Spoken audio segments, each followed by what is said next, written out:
everyone. We are Ayushi and Divya, a student of MCOM third semester, presenting a business plan for the herbal soap. We will also show you how we can make a successful business by conducting market analysis, financial analysis, and by creating marketing strategies. Our plan is unique because we craft a product by using natural resources, a way to reduce waste, and use eco-friendly packaging. So let's dive into the world of natural skincare and explore how the herbal soap will have a meaningful impact. This slide is all about the topics that we are going to cover today in this presentation. The first section will be a business plan report. Second section will be our executive summary. Third section, mission and vision. Fourth, market analysis. Then marketing strategy, financial analysis, and at last we will show you the development plan of our business. Next slide. हमारे business का नाम the herbal soap सीधे reflect करता है हमारे business के mission और vision को, जो कि है कि हम एक नेचुरल प्रोडक्ट प्रोवाइड करें अपने कस्टमर्स को। हमारा बिजनेस सोप मैन्युफैक्चरिंग इंडस्ट्री में ऑपरेट करता है और ये प्रोडक्ट बेस्ड बिजनेस है। साथ ही आपको ये भी बताना चाहेंगे कि हमारा बिजनेस एक मैन्युफैक्चरिंग होलसेल बिजनेस है और ये जर्नल पार्टनरशिप बिजनेस है। हमारा बिजनेस का logo tagline the herbal soap where nature needs nourishment, ये हमारे बिजनेस की आइडेंटिटी को दर्शाता है कि हम नेचुरल रिसोर्सेज का यूज करके अपने कस्टमर को एक केमिकल फ्री प्रोडक्ट प्रोवाइड करेंगे जो ना सिर्फ उनकी ब्यूटी को एनहांस करेगा बल्कि उनके स्किन को भी हेल्दी बनाए रखेगा। नेक्स्ट हमारे बिजनेस का उद्देश्य यही है कि हम नेचुरल इंग्रेडिएंट्स का यूज करके एसेंशियल ऑयल्स ट्रेडिशनल टेक्निक्स का यूज करके एक हर्बल प्रोडक्ट, एक केमिकल फ्री प्रोडक्ट अपने कस्टमर्स को प्रोवाइड करें। साथ ही साथ हम ये भी ध्यान में रखेंगे कि हमारे बिजनेस की एक्टिविटी से एनवायरमेंट पे कोई नेगेटिव इम्पैक्ट ना पड़े। हमारा मेन टारगेट ऐसे कस्टमर्स होंगे जो अपने हेल्थ को ज़्यादा इंपॉर्टेंस देते हैं, जो अपनी वेल्थ को अपने हेल्थ में लगाने में बिलीव रखते हैं। ऐसे लोग हमारा मेन टारगेट होंगे। हमारा बिजनेस, जैसे कि हमने आपको प्रीवियस स्लाइड में बताया कि मैन्युफैक्चरिंग होलसेल बिजनेस है, तो हम B2B बिजनेस मॉडल यानी business to business model follow करेंगे, जिसमें हम पहले डायरेक्टली या तो रिटेलर्स को या फिर डिस्ट्रीब्यूटर्स के थ्रू अपने रिटेलर्स को अपने गुड्स को भेजेंगे और वो फर्दर कंज्यूमर्स को हमारे गुड्स को सेल करेंगे। उसके बाद तो हम अभी तक जितनी भी मार्केट रिसर्च किए थे उसके बेसिस पे हम ये कह सकते हैं पूरे विश्वास के साथ कि हमारा बिजनेस एक सक्सेसफुल बिजनेस बन सकता है, क्योंकि आज के टाइम पे लोग ऑर्गेनिक प्रोडक्ट की तरफ शिफ्ट होते हैं। Next step please. हमारे बिजनेस का मिशन और विजन, इसमें मिशन हमारे बिजनेस का ये है कि हम अपने कस्टमर को एक यूनिक प्रोडक्ट प्रोवाइड करें जो उनकी स्किन को तो प्रोटेक्ट करेगी, साथ में हम सस्टेनेबिलिटी को भी प्रमोट करते हैं कि हम हमारे बिजनेस की एक्टिविटी से इन्वायरमेंट पे कोई नेगेटिव इम्पैक्ट ना पड़े, हम वेस्टेज को मिनिमाइज करें, रिसोर्सेज को कंजर्व करेंगे, इको फ्रेंडली प्रैक्टिसेस को फॉलो करेंगे, साथ ही एक्सेप्शनल कस्टमर सर्विसेज को प्रोवाइड करना, कि कस्टमर को एक्सेप्शनल कस्टमर सर्विसेज प्रोवाइड करना हमारे बिजनेस का मिशन होगा। कि हम टाइम टू टाइम उनसे फीडबैक लेते रहें, उनसे उनकी क्वेश्चंस और क्वेरीज जो भी है उसे टाइमली सॉल्व आउट करें, उनके जो भी ऑर्डर है उन्हें टाइमली डिलीवर करें, उन्हें अपने नेचुरल रिसोर्सेज के बारे में, अपने प्रोडक्ट के बारे में, उनके बेनिफिट्स के बारे में कंप्लीट इन्फॉर्मेशन प्रोवाइड करें।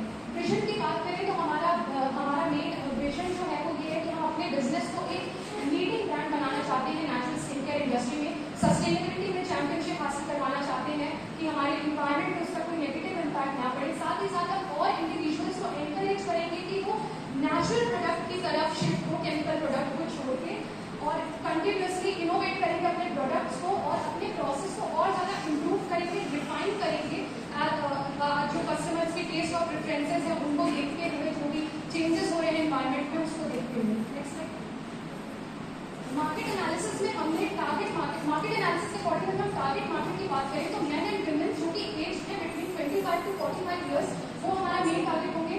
साथ ही साथ middle to upper income household जो है, यानी कि जो अपने वेल्थ को अपने हेल्थ में इन्वेस्ट करने में बिलीव रखते हैं, ऐसे कंज्यूमर्स जो कि हेल्थ कॉन्शियस हैं, जो कि हेल्थ को अपने प्रायोरिटी देते हैं, इंपॉर्टेंस देते हैं, वो हमारे मेन टारगेट होंगे। कॉम्पिटिटिव एनालिसिस में हमने ये देखा है कि हमारे की कॉम्पिटिटर्स जो है वो है Lush, doctor Bronner's and local artisanal soap makers. लेकिन हमारे पास ऐसे बहुत से कॉम्पिटिटिव एडवांटेजेस हैं जो हमें इन की कॉम्पिटिटर्स से बेहतर बनाते हैं। वो कुछ इस प्रकार है कि हम नेचुरल इंग्रेडिएंट्स को, कई सारे नेचुरल इंग्रेडिएंट्स को ब्लेंड करके एक अनोखा प्रोडक्ट तैयार कर रहे हैं। साथ ही साथ क्वालिटी, हाई क्वालिटी भी इंश्योर करेंगे अपने प्रोडक्ट में, और पर्सनलाइज्ड कस्टमर सर्विस देंगे, यानी इंडिविजुअली कस्टमर्स को अटेंशन देंगे, जो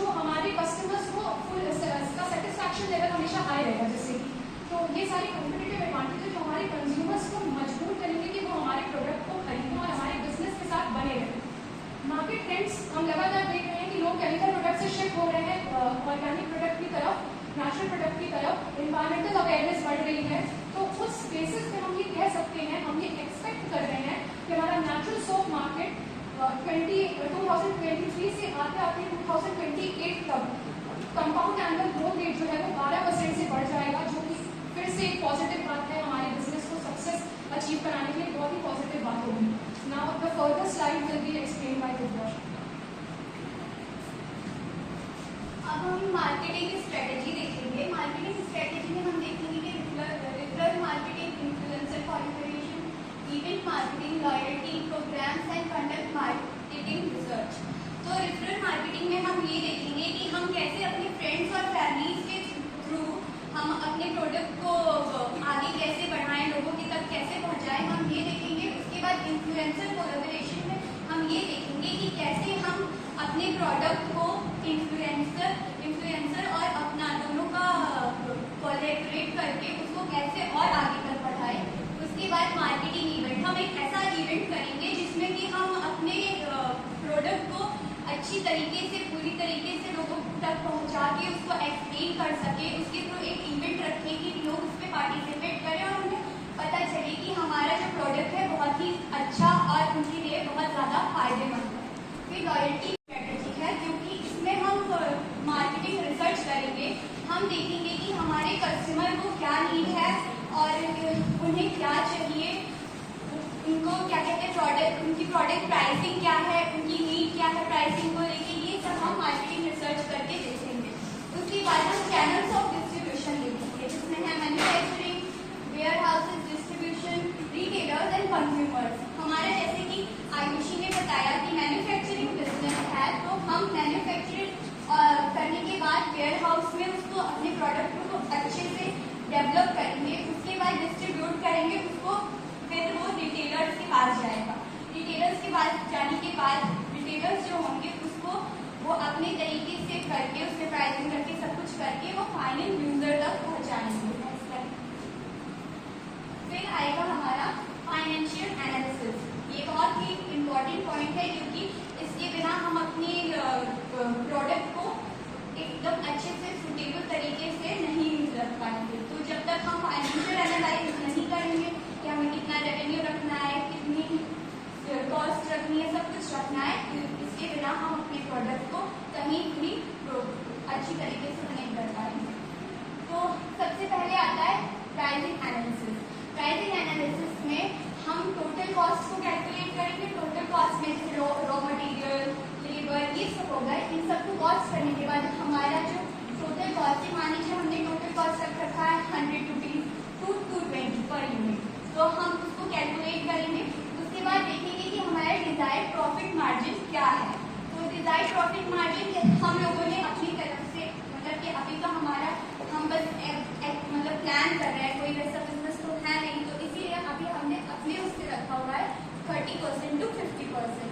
फिर सेलिंग प्राइस को हमने रखा है 310 to 320 एवरेज।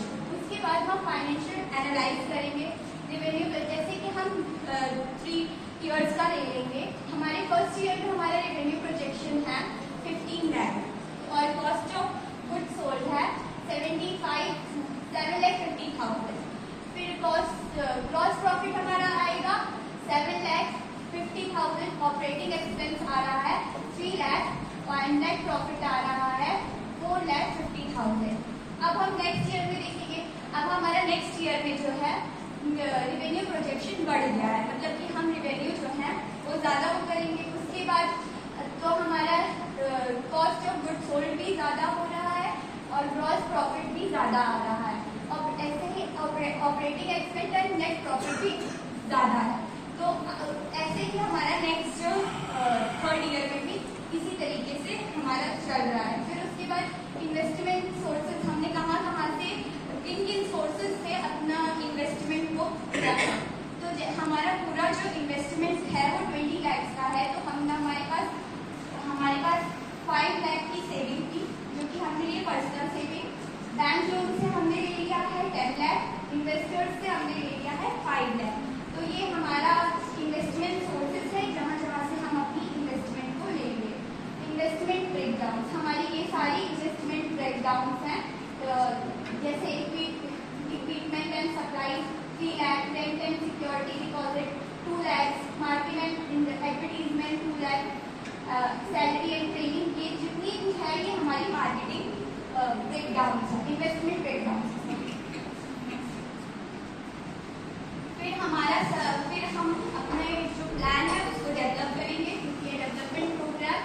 तो अब हम देखेंगे कि हमारा जो बिजनेस है वो कैसे ग्रो करेगा, मतलब हम उसको जैसे फर्स्ट 3 इयर्स में ये ऐसे हम एक्सपेक्ट करेंगे कि जैसे हमारा फेज 1 जो कि है 0 to 3 months, हमारा जो 0 to 3 months में जो बिजनेस है वो ज़्यादा फोकस कर रहा है सेटअप ऑफ बिजनेस, मतलब बिजनेस को सेटअप करने में और उसको डेवलप करने में, प्रोडक्ट को हमारे डेवलप करने में ज़्यादा फोकस कर रहा है। और अब इसके बाद हम फेज 2 में आएंगे जो कि है 4 to 6 months का, उसमें स्टार्टिंग, सेलिंग एंड मार्केटिंग, हम इस पर ज़्यादा फोकस करेंगे। फिर उसके बाद फेज 3 7 to 9 months है, जिसमें हम अपनी ऑपरेशन को इम्प्रूव करेंगे और प्रॉफिट के ऊपर भी वो करेंगे, मार्केट को भी एक्सपेंड करेंगे। फेज 4 में हम देखेंगे 10 to 12 months, मतलब अब हम देखेंगे कि हमारी जो परफॉर्मेंस है अपने प्रोडक्ट को लेके और मार्केट को लेके वो कैसी है, और उसको देखने के बाद फिर हम प्लान करेंगे कि हम अपने बिजनेस को और कैसे ग्रो कर सकते हैं और बेटर कैसे कर सकते हैं। फिर हमारा अब ये हमने अपना एक्सपेक्टेड ग्रोथ रेट दे रखा है जो कि है फर्स्ट ईयर में 10% ईच मंथ से ग्रो हो रहा है, फिर सेकेंड ईयर में हमारा 50% से ग्रो हो रहा है ईच मंथ, फिर थर्ड ईयर में 20% से ग्रो हो रहा है। फिर उसके बाद हम अपना रिटर्न ऑन इन्वेस्टमेंट देखेंगे। तो फर्स्ट ईयर में हमारा जो नेट प्रॉफिट है वो है 4,50,000 और जो टोटल इन्वेस्टमेंट है वो है 18 लाख। तो हमारा जो रिटर्न ऑन इन्वेस्टमेंट है वो 25% आ रहा है। उसके बाद सेकेंड ईयर में है हमारा जो नेट प्रॉफिट है वो है 6,75,000 और टोटल इन्वेस्टमेंट जो है वो है 22,50,000। तो इसको कैलकुलेट करने से हमारा जो ROI आ रहा है वो है 30%। ऐसे ही थर्ड ईयर में हमारा नेट प्रॉफिट 9 लाख है एंड टोटल इन्वेस्टमेंट है 27 लाख और फिर हमारा ROI फिर आ रहा है 35,000। मतलब हर ईयर में हमारा जो रिटर्न ऑन इन्वेस्टमेंट है वो बढ़ रहा है। Thank you. We believe our soap bar is not only clean and nourish skin but also contribute to green future. The herbal soapery is more than just a business. It's a movement toward a more nature and sustainable lifestyle. Thank you for listening and giving time to us. Please give your suggestions, questions and as a feedback. So feedback